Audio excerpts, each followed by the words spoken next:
Black revenge dress. आजकल lady Diana की black revenge dress की बहुत चर्चा है।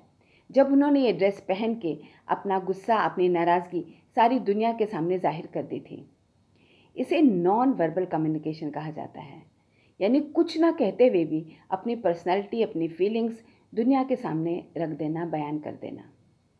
जब हम किसी पार्टी में जाते हैं, चाहे वो छोटी हो या बड़ी, किसी मीटिंग में जाते हैं, किसी इंटरव्यू के लिए जाते हैं, तो जब हम बोलना स्टार्ट करते हैं उससे पहले ही हमने क्या पहना है, हमारा एंटर करने का तरीका क्या है, हमारा देखने का तरीका क्या है, हमने फुटवेयर कैसा पहना है, हमने कैसे एंटर किया है, क्या हम कंफर्टेबल हैं या नहीं, इसके बारे में लोग एनालिसिस कर चुके होते हैं और आपकी पर्सनैलिटी के बारे में अपना ओपिनियन बना चुके होते हैं।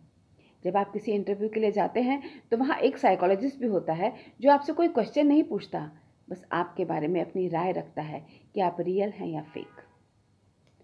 इस समय नॉन वर्बल कम्युनिकेशन ही काम आती है। नेचुरल है, जब आप किसी मीटिंग में जाएंगे या किसी स्पेशल गैदरिंग में जाएंगे तो आपने अच्छे कपड़े पहने होंगे, लेकिन क्या उन कपड़ों में आप कंफर्टेबल फील कर रहे हैं या नहीं? आपने शूज़ तो बहुत अच्छे पहने हैं, आपका स्टेटस बताता है कि आपके शूज़ बहुत अच्छे हैं, लेकिन क्या उन शूज़ को पहनकर चलने में आप कंफर्टेबल हैं? ये आपका असली स्टेटस बताता है। आप किसे देख रहे हैं ये इम्पोर्टेंट नहीं है, आप कैसे देख रहे हैं ये ज़्यादा इम्पोर्टेंट है। आप जब जिसको देख रहे हैं या जहाँ देख रहे हैं, तो क्या आप शांत भाव से उसको देख रहे हैं या आपकी आइज़ की प्यूपिल राइट लेफ्ट हो रही है, जो बताता है कि आपका एंग्जाइटी लेवल बहुत बढ़ा हुआ है। इसलिए अपनी आइज़ की प्यूपिल पे अपना ध्यान केंद्रित कीजिए, उसको शांत रखिए, उसको एक जगह रखने की कोशिश कीजिए। आपने पर्स लिया है, बैग लिया है या ब्रीफकेस लिया है, वो आपकी बॉडी से कितनी दूरी पर है? पर्स, बैग, ब्रीफकेस शरीर से सटा हुआ या टच करता हुआ नहीं होना चाहिए, कुछ इंचेस या कुछ सेंटीमीटर की दूरी पे होना चाहिए। ये बताता है कि आप ये पर्स, ये बैग लेने के आदी हैं, हैबिचुअल हैं। जब आप किसी फॉर्मल मीटिंग में या पार्टी में जाते हैं तो अपने आप को सीधा रखने की कोशिश करते हैं। आपकी स्पाइनल कॉर्ड सीधी होती है, आपके शोल्डर ब्लेड पीछे होते हैं, लेकिन आपका फेस हार्ड होता है क्योंकि हम नर्वस होते हैं, हम एक्साइटेड होते हैं, हमारा एंग्जाइटी लेवल बढ़ा हुआ होता है। इसलिए अपने फेस को भी शांत रखने की कोशिश कीजिए। आपके नेल्स तो कटे हुए हैं, लेकिन क्या आप नेल्स पे ज़्यादा ध्यान रख रहे हैं अपने नेल्स का? मतलब कि ज़्यादा नेल्स को ऐसे ऐसे ऐसे करके टच करने की कोशिश कर रहे हैं? मत कीजिए। ये भी बताता है कि आप रियल नहीं, फेक हैं, आप बहुत नर्वस हैं।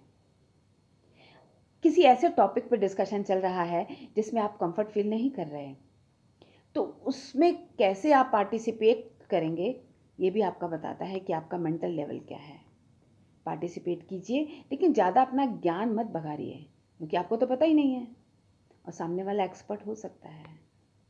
आप कैसे हंस रहे हैं, लाउड या स्माइल, दोनों बताता है कि आप रियल हैं या फेक, आप पोलाइट हैं या एरोगेंट। बहुत छोटी छोटी चीज़ें हैं, लेकिन इन पे ध्यान देकर हम अपनी नॉन वर्बल कम्युनिकेशन स्किल को इम्प्रूव कर सकते हैं। एक छोटा सा टिप देती हूँ। पार्टी में या मीटिंग में या इंटरव्यू में नर्वस होना स्वाभाविक है, तो इससे कैसे काबू पाया जाए?